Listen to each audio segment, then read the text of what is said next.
Stream can look better on paper and still feel worse to be in. Hi, I'm Dan, and welcome back to Creator Conversations, the series where I sit down and talk honestly about streaming, content creation, and everything that comes with trying to build something online. And in this episode, I want to talk about something that I think a lot of streamers feel, but maybe don't say out loud. That's why bigger numbers don't always mean a better stream. Because I think when you stream for any length of time, it's very easy to get pulled into the numbers. Viewer count, followers, average, reach, growth, all of it. And that makes sense because numbers are visible, they're measurable, they give you something concrete to look at. So naturally, people start using them to judge how well a stream went. If the numbers were up, then that stream must have been good. If the numbers were down, then maybe the stream wasn't as good as I thought. And I understand that way of thinking because I think every streamer does it to some extent. But I also think it can be really misleading because some of the best streams that I've had have not been the biggest ones. And some streams that might have looked better on paper haven't always been the ones that actually felt the best. Because what makes a stream good is not always the same thing as what makes it look successful from the outside. A bigger number can look great.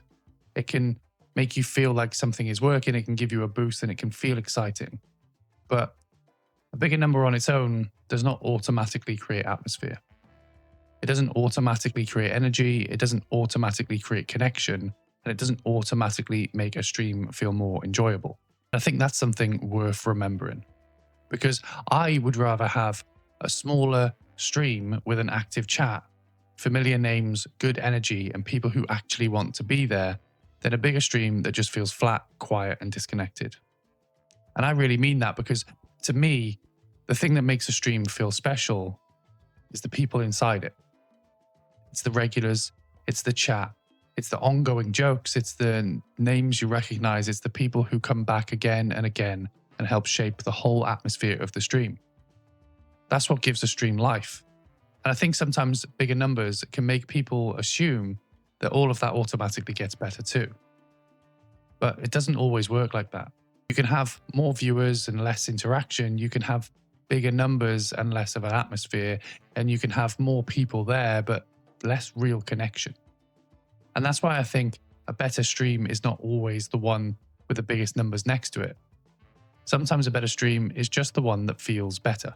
The one where the chat's flowing, the one where people are bouncing off of each other, and the one where you're properly enjoying yourself, where the community feels present. And that matters so much more than I think people sometimes give it credit for, because streaming is not about just being watched.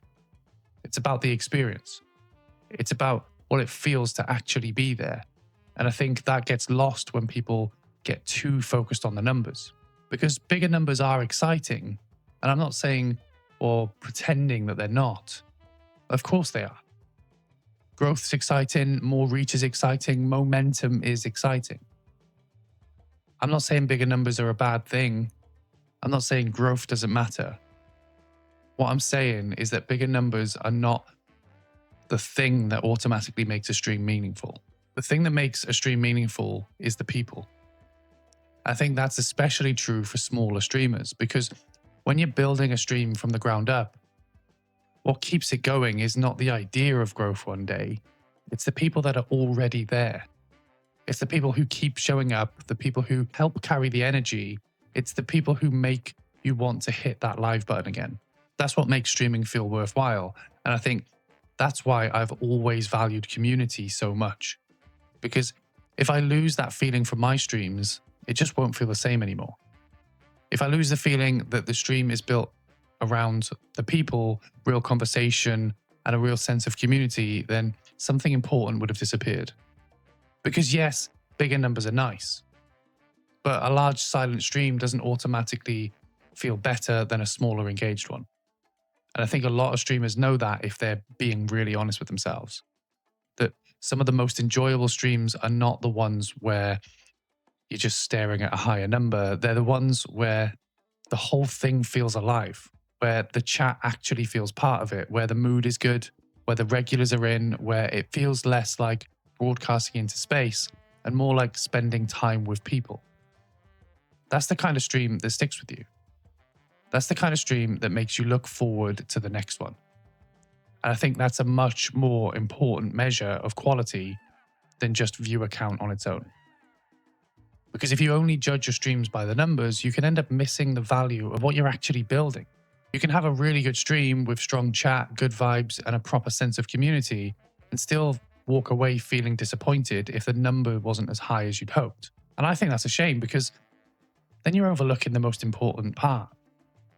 You're overlooking the people. And to me, that's the whole point. Streaming is not just about a number on a screen, it's people spending time with you. It's people choosing to be there, it's people coming back, and it's people becoming part of the atmosphere that makes your stream what it is. That means way more to me than just a bigger average. I think that's one of the reasons I'm such a big believer in slower, more organic growth, because I do think growing slowly gives you more of a chance to actually build that feeling properly. It gives the community time to form, it gives people time to connect, and it gives the stream a stronger identity.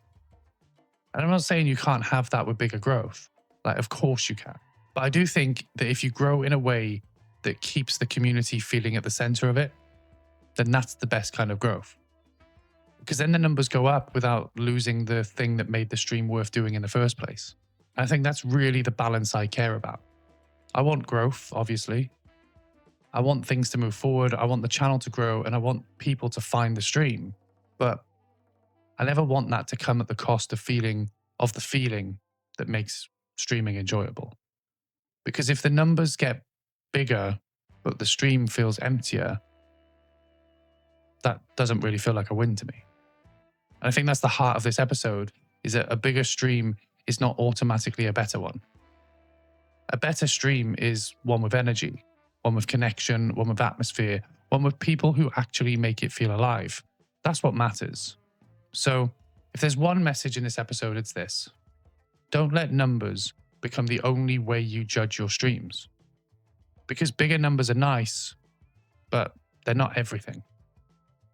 The people matter more, the atmosphere matters more, the community matters more. That feeling of the stream matters more.